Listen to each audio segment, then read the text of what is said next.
This is episode number 2 of A Couple of Dumbbells, the case for retiring chest day.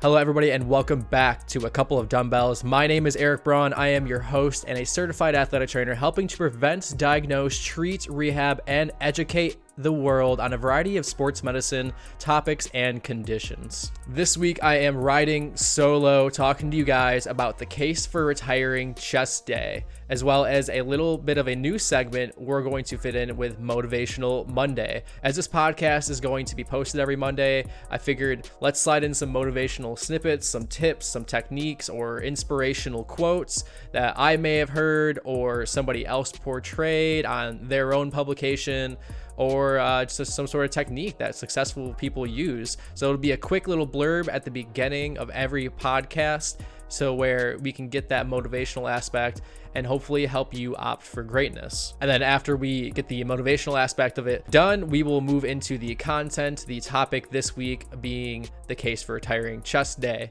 And although it's not specifically about just chest day, it's about muscle group focused programming in general. I know that sort of title and this sort of conversation is going to have a lot of questions and differing viewpoints and things that I may not have considered about it. So I'm excited to get into it and talk a little bit more about the case for it and then continuing the discussion. So be sure to listen all the way through to the end. You'll find our social media plugs and our YouTube channel, so where you can comment on those and then we can talk more about it. So stay tuned while we get into episode 2, the case for retiring chest day.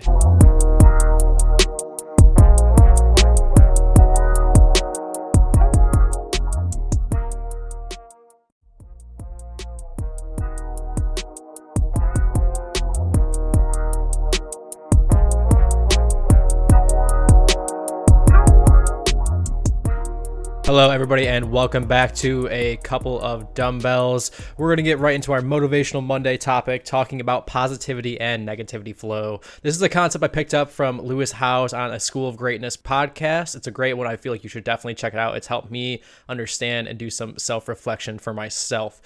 He brings on somebody named Bob Proctor. He is a business owner, a very successful and wise individual. He brings a unique concept to everything going on. He talks about how there is a lot of doubt and worry and fear and ignorance going on. This is especially true given the current times with a social and racial tensions and problems that the world, especially the United States right now, is facing on top of the COVID-19 pandemic. So there's plenty of things to doubt yourself and worry about. And he talks about this into different realms and then how they intertwine. So first thing we'll go over is the negativity flow. The negativity flow defines how you go from doubt and worry to disease and decay. There's a bunch of steps in between there. So first off, we'll start with the doubt and worry. You find something, whether it be internally or externally, that you are just not sure about, or it causes a lot of different emotions about. So from there, we have that manifest in our emotional mind of how we feel about it, and that leads to ignorance. We become ignorant about what that topic is. So let's say, for example, I am worried about leaving the house because I'm worried that I, could come across somebody who maybe they don't know that they're infected. And while I might be wearing my mask, I'm still a little worried about it. So then I get my emotional mind tying in there to become slightly ignorant towards my needs of what I need to do. So I'm ignorant to the fact that I need to get out and associate and kind of enjoy the vitamin D that the sun brings too, So I lead that. I go from ignorance to fear. I become fearful of leaving the house due to what might happen to me. And this might manifest in a number of different ways. This might manifest, I'm worried about the virus, or I'm worried about what might happen. So that fear can be applicable to any number of things. So from fear, you get the anxiety associated with. The anxiety is the start of the physical manifestation of the negativity flow. You start to get anxious about different aspects of your life, different aspects of how to go about it. From anxiety, you lead on to depression. You don't want to act like there is a diagnosis from this. This is just the flow and this is how it works. So you get that depression that stems from suppression of the anxiety. If you do not express the anxiety, you are not going to find ways to address it and to deal with it. So if it goes suppressed, you start to experience disease from the sickness of maybe sitting around the house, disease from the worry, disease from the anxiety, however it might physically manifest itself. And then with that disease, unfortunately, comes decay. Decay, of course, not something we want. We are lively individuals. We want to express that. So now, let's talk about how to interrupt that negativity flow with the positivity flow. The thing about the positivity flow is it starts in much the same way, with that doubt and worry about the world or about yourself. You interrupt that doubt and worry from that next step going on to ignorance and then negativity flow. You interrupt it with internal or external study. That internal study within yourself, figuring out why you're doubtful or worried, or that external study of what might be contributing to that doubt and worry. And once you finish up that study, you come to understanding. You understand a little bit more about yourself and the environment that you are in. Once you get to that understanding step, you start to have faith in yourself and the world around you. And when you have faith, you can do a lot of different things. You have the confidence that it takes to navigate your own inner characteristics as well as the world around you. After experiencing faith, you're able to express yourself and express your well-being much more capably than you would if you were interrupted with the fear and ignorance that comes from the negativity flow. And the end result of the positivity flow is the ease, not disease. Once you're finding a way to express yourself genuinely and with an authentic place, you are experiencing well-being and you are at ease. You are not diseased. So if you want to see a graphic of that little snippet, go to the OPT Athletics Instagram, or you can also visit my personal Instagram, Braun ATC, and look at that from a graphic point of view. So I hope that helps you out on your Motivational Monday and help you figure things out for the rest of your week. Again, there'll be a new one of those every Monday as we start a new episode. All right, so now that we have the first Motivational Monday segment on the wraps, let's get into the meat and potatoes of the episode. That is the case for retiring chest day. And when I first kind of put that title in my mind, I kind of thought about the reaction of what someone might be. It was like, this guy wants to cut out an entire muscle group from an exercise program. He has no idea what he's talking about. And if that were something I was trying to advocate for, I think that would be correct. I would never tell somebody to not work on a specific area. You know, obviously if there's an injury or something like that, we need to control the load for whatever we're working on. You know, you find different ways to stress that area. However, from a general fitness perspective, you're not going to tell somebody to cut out chest day, right? So this episode is not about cutting out a muscle group or cutting out something to work on. It's about programming a workout routine around the muscle group focused days. So I'm talking Monday, International Chest Day, Tuesday, maybe you lift legs, Wednesday, you're doing shoulders, Thursday, you're doing arms, however you program it, however you want to program that sort of days. I'm talking about that and the case against retiring that type of programming. Now, before I dive into the case for that, I want to offer this disclaimer of that type of programming is not detrimental, and people see great results from following that, and there's definitely some sort of credence to that thing. And especially if you have an aesthetic based goal where you're isolating or you're focusing on an individual muscle group, there's nothing wrong with muscle group focused training. There's nothing wrong with structuring a program like that. I started out like that. I started out doing the leg day, chest day, back day, you name it. I was doing those types of exercises, and I was able to learn a lot about weightlifting and a lot about stuff like that as a result. And for most people, that's going to work wonders. For any beginner, they want to structure their programs like that, or they're being told to lift legs one day, chest another day. That's fine. There's nothing wrong with that. I don't want to come across that I'm talking smack about that type of traditional way. It's very well researched. It's very well supported in experience of everyday weightlifters and in the literature and academics. Like, it's weightlifting. You're going to do it. Just in the end, all that matters is that you get it done.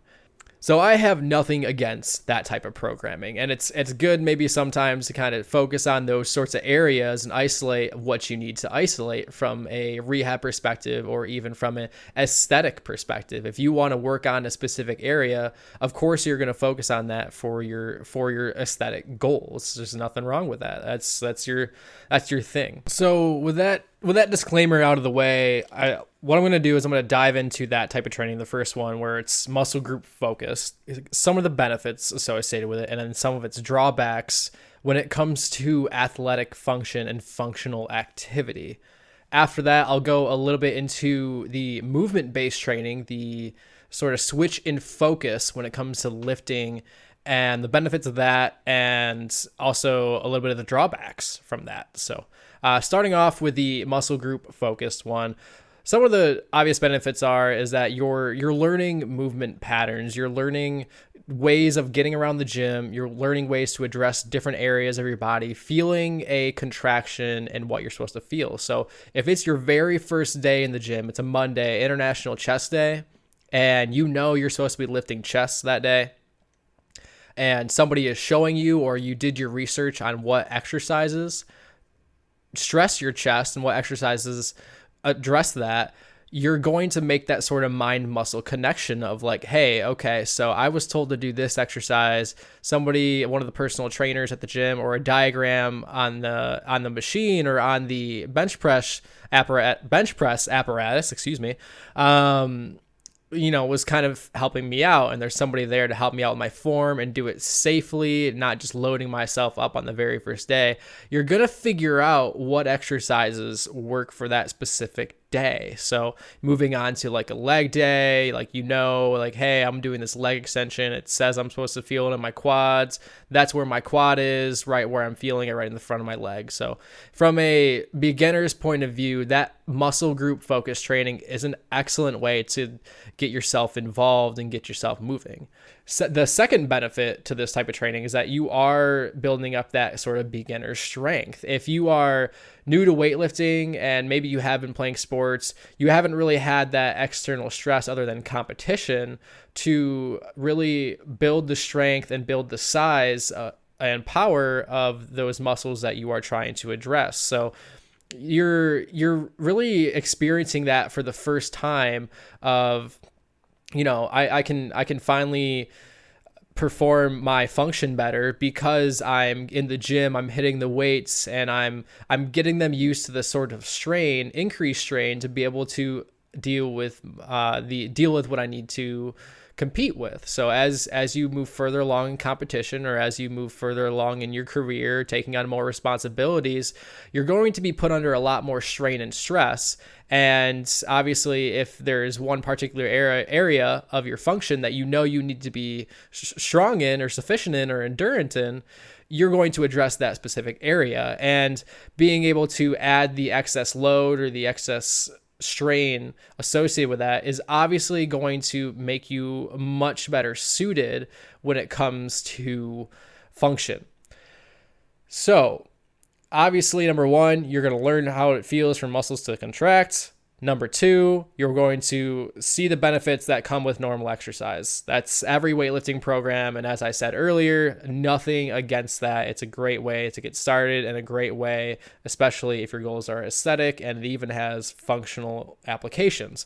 One of the drawbacks that I portray, or I view from a athletic functional fitness perspective, is that purely focusing on an individual muscle group does not have much application when it comes to a sport. So if I'm worried about just working a individual muscle group that day, I'm more worried about how the individual functions. I'm more worried about how it works in one specific area. I'm not worried about how that muscle contributes to the body as a whole. So functional movement in itself is how muscles are able to work together to perform an activity. So if I'm focused on just lifting an individual muscle, or focusing on all the movements that muscle is able to perform, I'm going to get strong in those movements for sure.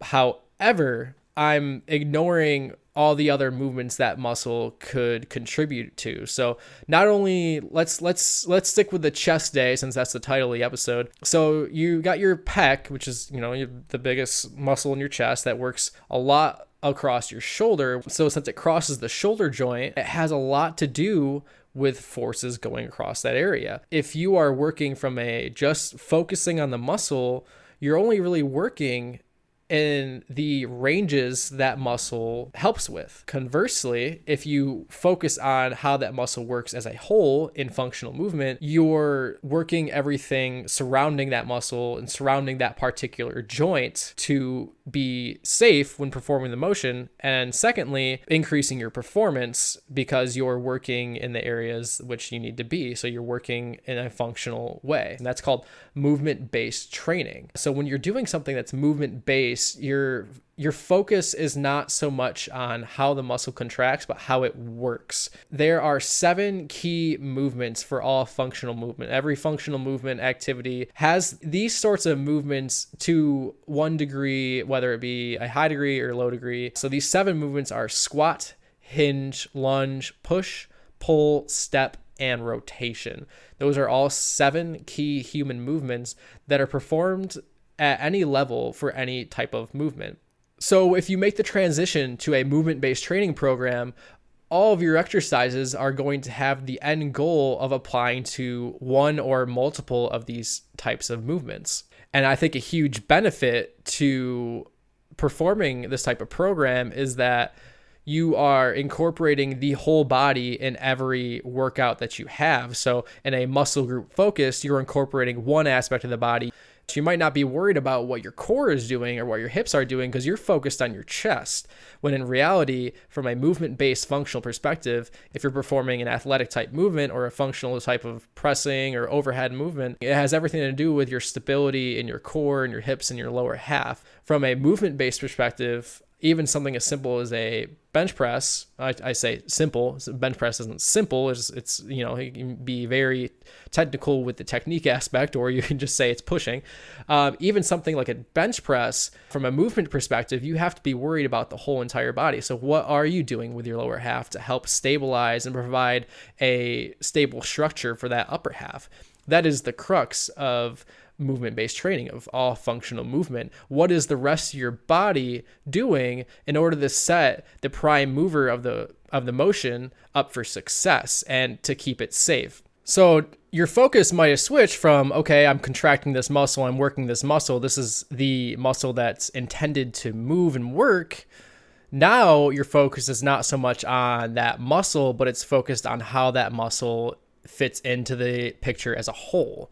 And the great thing about that is you don't have to change up your technique, the motions that you perform all too much. You just have to think about to what ends you are performing that motion. So if I'm performing a bench press, why am I performing that bench press? Why am I doing it? Well, do I want big pecs? Do I want like a nice chest? Like, okay, obviously that's a great goal. That's your aesthetic goal. That's what you want to do. Do a bench press. Do everything associated with it. That's your goal. Nothing wrong with that as long as you're doing it safely. From an athletic point of view, you need to be sure that that bench press fits your sports profile. So, I mean, a bench press is going to fit a lot of sports profiles. The pec is involved in a lot of different types of movements. And with a sort of whole body approach, obviously you're not going to ignore it, and you're not going to ignore any other area of the body. So you're picking your exercises, and it might be a lot of the same ones you're doing from a muscle focus point of view. You're still going to do your bench press and squat because they're excellent exercises, but you're putting that into how it fits into your function. And in my opinion, the greatest benefit that comes from changing your focus from I'm going to get big muscles to I'm going to strengthen myself to perform in a function. And like I said earlier, throughout this whole thing, nothing wrong with your goal being big muscles. I want big muscles. I still work out to this day. And like, while it's for function, you best believe I'm still looking at my muscles, right? Don't we all? So the focus has changed, and you're thinking about where that fits into your function.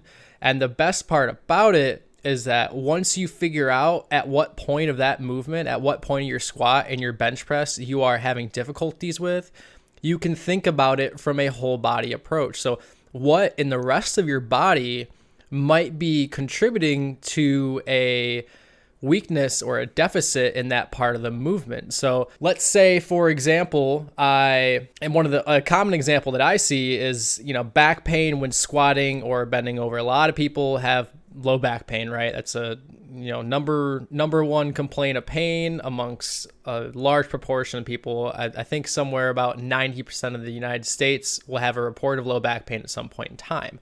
So the squat being a key movement, of course, it involves movements at every other part of the body. And while you might be focusing on your legs for a squat, if you're going from the muscle group focused approach of a leg day, it has everything to do with your inner unit, your core, which is where that pain is presenting. Now, is that the source of the problem? Is that back pain really where is that tissue right there where you're hurting at your back? Is that the problem? Well, it might be, but it also could be something else contributing to it. Could it be something going on with your glutes? How's your squat form? Are you maintaining the proper core strength and stability to be able to handle the load that you're putting on your shoulders during a squat? Are you maintaining optimal alignment of your spine throughout the motion? And you can continue to ask yourself these questions. You can continue to kind of analyze that. And that's part of the benefit, is that when you think of things from a global movement-based approach, thinking, okay, at what point of these 7 movements am I having issues with? You can start to pick apart your form. You can start to pick apart what it is that's a sticking point. It doesn't have to be pain. It doesn't have to be an issue, but maybe some other area within those motions that you need to address to be successful in your function. Now, I said I would talk about the drawbacks. Well, I'm going to kind of expand on that process of figuring out and knowing. That sort of insight, that sort of looking at yourself from a movement perspective in each one of these movements, that takes a lot of time and that takes a lot of experience and sometimes schooling to figure out what needs to go where. And that's what a lot of sports medicine professionals do, is that they're able to look at your movement patterns in any of these functional movements or any of the planes of movement and figure out not just what hurts, because obviously you can tell me what hurts, but what in your entire body is actually the true source of that pain. So whereas you might get shoulder pain, maybe it's not your shoulder, but it's something in your hip or your knee on your opposite side. Because believe it or not, what you're doing way away from the source of the pain is actually a big contributor. So when we're talking about things from a movement perspective, you're using all these movements to build up force to perform some sort of function.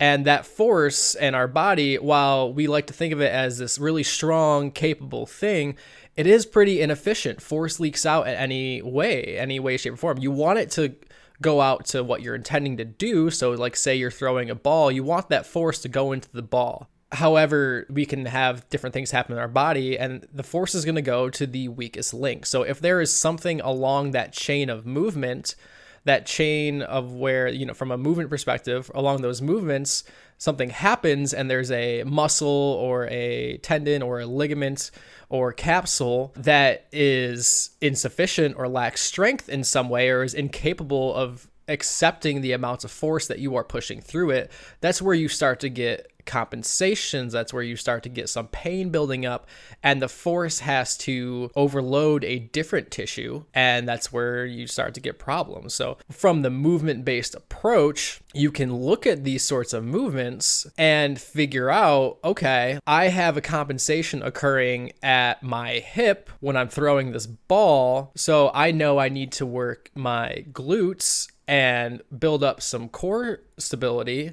to be able to fix that. And that sort of awareness takes a lot of time, and it's something that sports medicine professionals have to go to school for. It's what weightlifters have to spend years in the gym doing. So a major drawback to this movement-based technique, this movement-based approach, is the kind of switch in viewpoint and the time commitment it takes to become aware and also having to know what muscles go where and what that involves. So obviously the answer to that sort of concern would be to consult a sports medicine professional, consult a personal trainer, or somebody very experienced to kind of help you figure this out or structure a program from a movement-based perspective. And you might be better suited to start off with that muscle focused chest day, leg day, just to kind of get to know your way around a weight room, get to know your way around your body and how it all moves. But once you start to get that sort of understanding, you start to think about how your body moves in concert with each other. So how do your legs move in relationship to your shoulders? How does your wrists move in relationship to your elbow?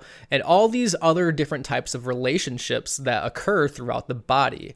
The biggest takeaway message I want you to have from this episode is that while the muscle focus isn't bad, it's not the whole picture. We need to change the narrative when it comes to why we're lifting weights or why we're performing certain exercises. Simply performing the exercise with the goal of I'm working this specific muscle from an athletic perspective is not the whole picture, and we need to expand on that. It's like, okay, what is contributing to the force that's being generated in this muscle? Where am I borrowing that from a functional movement? During my rotation movement, one of the key human movements, what muscles are working to generate that force and make sure it is transferred in an efficient way around the body.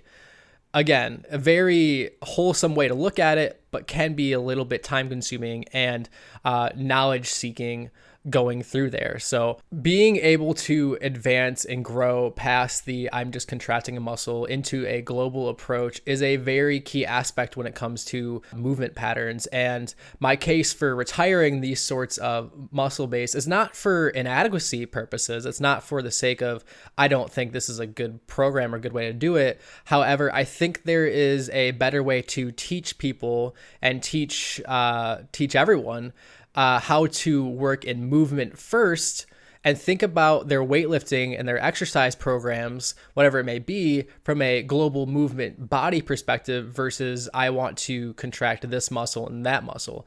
Doing the individual approach kind of gives you the bits and pieces. Starting from a global approach gives you the whole picture while also filling in the gaps as you become more experienced. So my suggestion for retiring it would be, let's start with teaching people movement. Let's start with showing people how the body works together and building it up from the ground up. Start showing the key movement patterns. Start showing that squat, hinge, step, lunge, push, pull, rotation. Start talking about it in terms of just how the body moves as a whole. And that even applies to people with aesthetic goals. Say it is something to where you have a client or an athlete that wants to lose weight, or someone who needs to make weight in some sort of wrestling competition. Let's take that as an example. We can still justify that looking from a movement perspective as a whole body movement and justifying, so if I'm doing full body movement, staying movement, I'm contracting more muscle groups, I'm having them work together, and I'm establishing new movement patterns. That establishment of a new movement pattern is energy expensive. Learning something new, say it's like a jump, or say it is a type of different movement exercise like a bear crawl or a burpee. Having to learn how to work in coordination between body parts takes a lot of conscious energy. And if you're going back to the aesthetic based goal, that energy adds up. So over time, you start to get better at these simple movements. You start to make it more complex to keep the challenge going and keep that energy expenditure high. As a result of addressing their aesthetic based goals, you're accomplishing all these movements and this mobility and making them an overall better athlete and better capable of being able to perform in whatever their function might be. The last point that I'll make in retiring the muscle group focused training and in relationship to the movement based training is that the educational effect on performing, practicing, and teaching movement patterns has over knowing which muscle to contract. So there's, of course, credence in knowing what exercise is intended for what muscle group. However, there is even more benefit to knowing how movements work with every muscle group in the body. And it is my belief that if we're teaching movement patterns and we're teaching ways of incorporating the body of being safe and providing the stability and strength to perform at a high level, then our clients, our athletes, or even ourselves are going to take that sort of information and apply it lifelong. I'm always going to be thinking of ways to use other areas of my body to accomplish the goal that I'm using. And by using more areas, I'm providing more strength and stability and distributing that force over a larger area. So I'm leaning towards safer habits. I'm leaning to lifelong health because I know I need to keep moving in all 7 key movement patterns and the different planes of motion as well. And setting up people and setting up our patients and clients and ourselves for that sort of lifelong health is vital to longevity and happiness in the long term. Movement is medicine. I'm a firm believer of that. And the more I can teach people about movement patterns, the more that we can keep people moving, the happier I am and the happier they will be in the long run.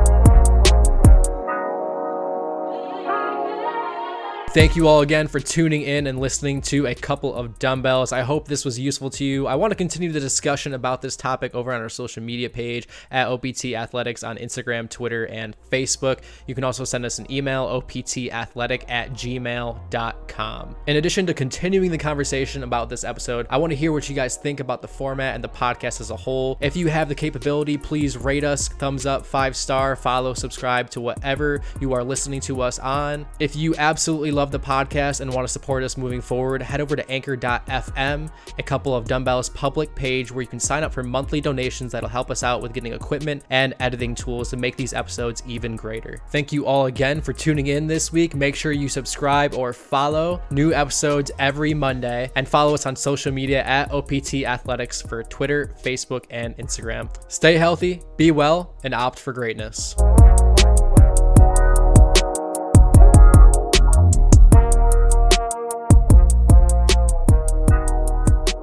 That new Fast and Furious movie, man. I stopped watching those. He doesn't need a car. He is a car. He's a tank.